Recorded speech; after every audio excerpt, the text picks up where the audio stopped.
I think one of the most feared parts of the transaction probably is when it comes time for the buyer to do a home inspection. The seller fears it because the fear that the buyer is going to leverage that for concessions they might not otherwise need. So, and I think a lot of times how you deliver the message is as important as what the message is on the house. I had a home inspector one time say, "I'm surprised the house is standing." Oh, God. Deal fell apart. So that's an extreme. I had another home inspector one time come in and say, "Oh, this is an all-electric house, so you don't need carbon monoxide detectors, but we had an attached garage." So we actually kind of needed a couple. So tell me how you, what your style, how you present to the buyers the condition of the house and how you package it so that maybe there isn't panic in the streets. You know, that this is probably half of the inspection. Recently, it's amazing you're asking, we actually started videotaping our inspectors doing the reviews so they could see themselves and what they look like. So I'm up here and I'm talking to you, and I think in my mind what I look like, how I sound. It's important to be sensitive to people's feelings and emotions. As an inspector, we take that very seriously. We realize, just like what you were saying, the seller may have, you know, hundreds of thousands of dollars riding on what we say, and the buyer as well, the realtors even, and family members may be standing around as well. Who knows?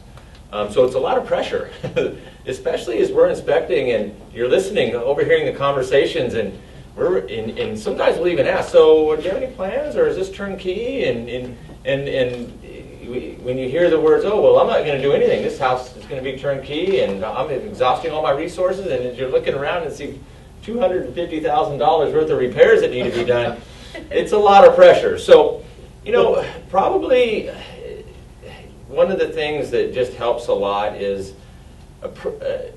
I know for myself, I approach every house the same. I go out there and I inspect every house the same way. I have a protocol that I do. I try to inspect every house with a system, so to speak. I look at things, and, you know, I would say just myself, I probably inspect over 300 houses a year, just me. And with my inspectors, we're over 1,000, you know, maybe 1,500 last year. So for us, we try to just basically look at it as an inanimate object, even though it can be somewhat animated. And when we give a review, we really work very hard not to hit high notes, not to sound too relaxed, and just to maintain an easygoing disposition, much like what I'm doing now. And to answer questions sometimes and to control the conversation as much as possible.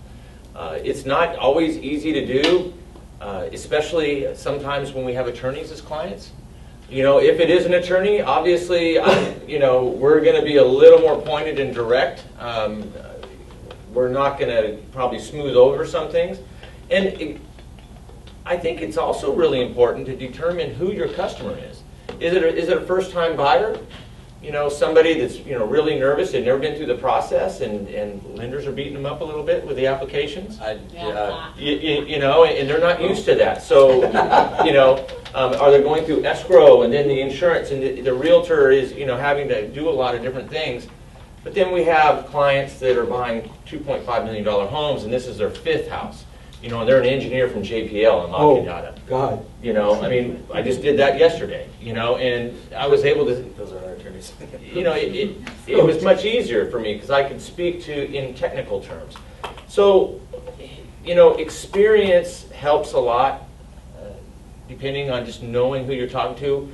As an inspector, it's extremely important to size up who your client is and watch body language. If there's one of the things that I watch out a lot for is just to help you as a realtor. We'll start, especially a newer realtor, we'll start speaking and we'll say something and it doesn't sound good, right? And the buyer's fine. It's not really much of an issue for them, and the realtor's back starts to arch. And the jaw starts to clench, you know? And so we got to read that body language and just try to, you know, not react to it. And so, you know, those are it's complicated. I think that's a key point for realtors as well. Only 7% of the message we convey is the words that we choose. The remainder of it is body language, tonality, and facial expression. So 93% is nonverbal clues on what it is that we're saying. So as a practitioner, two things. One, you got to know your client, and Yes. two, you've got to read their body language and not spend nearly as much time or focus on what they're saying, because they're communicating much more clearly with their body, their facial language, and the pitch of the tone of their voice. Inspectors need to be professional. I mean, walking up to a condition and go, you see that? That guy. You know, I mean, who'd installed this? You know, statements like that are just, it's unprofessional. Yeah, he ought to be shot. Yeah, you know, yeah. And it's the son-in-law who did it. There should be no chest pounding, no trying to, I want you to understand how smart I am. No. That's not what it's about. You know, that's so true, because I went out one time for an inspection, which I never do. But this lady had been insured with us for 18 years, and she was in her 80s, and she wanted me out there. So I went out there, and the inspector said, you know, the walls are being held up by termites. And so she started crying. Yeah. And she was 80-something, and it took 4 hours. We had to stop everything and had him come, another person come. So yeah, So very Duane, careful what you say. Follow up on that then, because that's a good point. You're not a termite inspector. No, and in fact, inspectors aren't even, and I've been told this by somebody that teaches termite inspectors, we're not even supposed to use the word termite. It should never come out of our mouth. You have to be licensed to do that. How about mold? Can you use the word mold? You can. We try not to use the M word unless... Fungus, the F word is a good word. F word's a good word. You know, just try to It's point... not a good word for insurance. What inspectors really, at least how I train all our inspectors, and I actually train some certified CREA inspectors as well, is we try to do our very best to describe what we're looking at. For example, there's black stains on the wall and some water damage. Recommend further review by a qualified professional. Right? I mean, it doesn't mean water damage and black, threatening spots. I mean, it doesn't, or growing material. I mean, you really need to try to just state what you see, and sometimes it's hard. For termites, what we would say is there's deteriorated wood, observed at this location, or deterioration observed. Recommend further review by a qualified termite inspector. Wonderful, perfect. So now we're going to go back to our lender and title and escrow. Right now we're in an environment where there's a lot of creative fraud going on.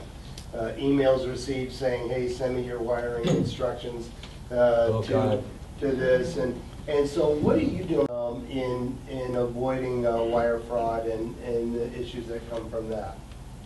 Escrow. Okay. Wire fraud. We're dealing with a different world. But there is one thing I agree upon. I learned from my daily practice. The longer I service, the less comment that I make. That will gain a lot of positive comments. Okay. While she's looking that up, I just tell everybody, don't trust anything you get. Be very careful. Talk to your escrow officer. Make sure it's the right one. Don't even if I email you the wire instructions, don't trust it. Call your escrow officer. But typically, I never know what you sell or buy. We handle paperwork, so it would be wiser, I guess, to not make out too much comments. When we go back to my profession, how does escrow prefer to receive deposit? How to protect clients from real estate wire transfer fraud? Due to the trends of technology and virus fraud, a direct phone confirmations and follow with the fax confirmations are what escrow officers prefer nowadays, comparing to all and any email communications in any matters of funds. Escrow holder to provide buyer's guide to the depositing of closing funds. Buyers can avoid delay at an important time in the closing process if they understand the requirements of depositing funds for closing. State laws requires that all funds be collected and clear before escrow officers can authorize recording of the closing document. For this reason, there are types of deposit not acceptable, including cash. Your escrow company is not a bank and has no way to secure cash. Foreign currencies. Your escrow company cannot responsible for any exchange rates. Money orders. Due to stock payments, order can be placed after issuance.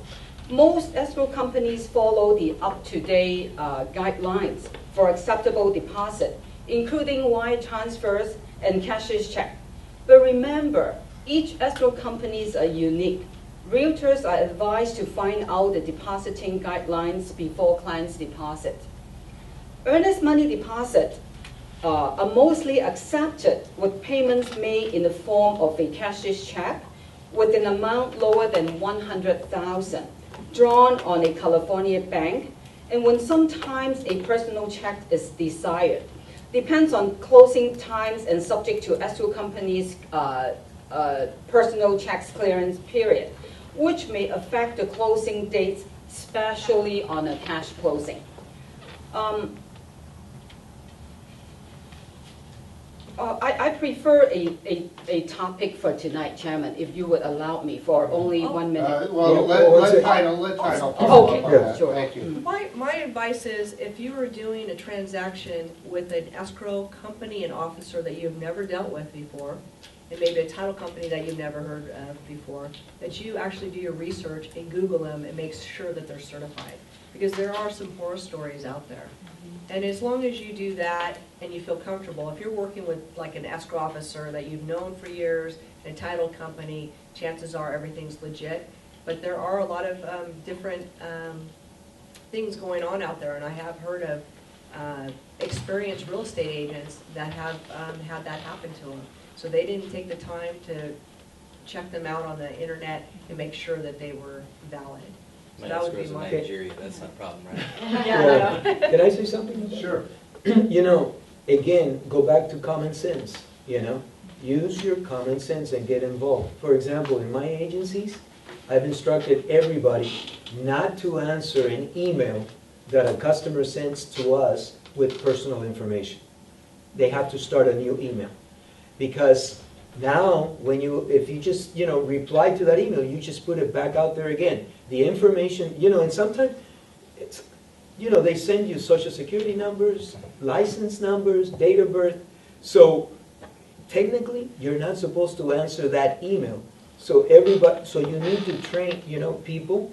So if we get anything like that, instead of just answering that email back, we start a new email and we tell them, we appreciate it if you don't tell us all that stuff because we already have it and we don't need it and I don't know exactly why you're telling me this. And then we follow up with a phone call. Because when you reply to that email, you put it right back out there in outer space and anybody can get it. Anybody. Have you seen that movie? What was that? Snowden? What was the name of that movie? Snowden? Not Snowden. What was it? The guy that got kicked out. He's in Russia now or something. Snowden, right? Edward Snowden, yeah. I mean, if you don't want somebody to know it, don't tell anybody. Because if you put it on the internet, it's out there and anybody can get it. Anybody. Yeah, here's the thing. The scams haven't changed, the vehicles have changed. I remember in 1985, I got this wonderful letter and it said, hey, I'm trying to move some money from here to there, and because you're a member of the Chamber of Commerce, which I was, I had a company called Superior Window Cleaners, and because you're a member of the Chamber of Commerce, we deem you to be very trustworthy, and we'd like very much to transfer this money over into your account, and when we do that, we'll give you 10% of it, which is over $1 million. 1985, $1 million was a lot of money, but in 1985, I was still smart enough to know that that wasn't a really good deal for me. That I was probably going to pay a hefty price. So These type of scams, these wire fraud scams right now are very much the same thing. They're saying, give me your information and we'll take care of everything else, and they do, they clean you out. They clean you out. Yeah. But I want to Free get or back, easy. I want to get back to something she said, and that's check out who your people are. You need to know who you're in business with, and whenever possible, you want to work with your team of professionals consistently, because they add value to your business and a certain amount of security. West Coast Escrow and West Coast Realtors, it's a big scam going on right now.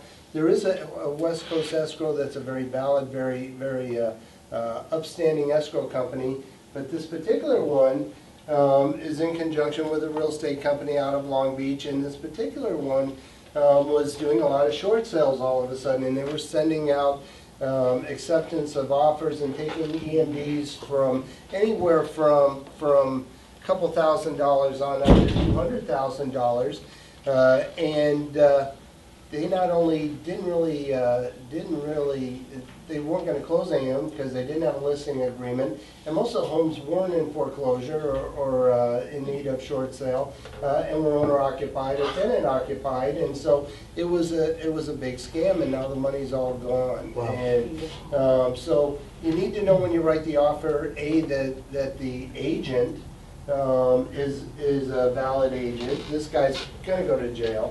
The escrow officer is in jail. It's being investigated by Long Beach PD and by a number of other fraud investigators. You need to know who you're in business with, and if you don't know and you don't have a good sense for the people that you're going to engage in the transaction, look for alternative providers. Be careful, because there's a lot of bad people out there doing a lot of bad things.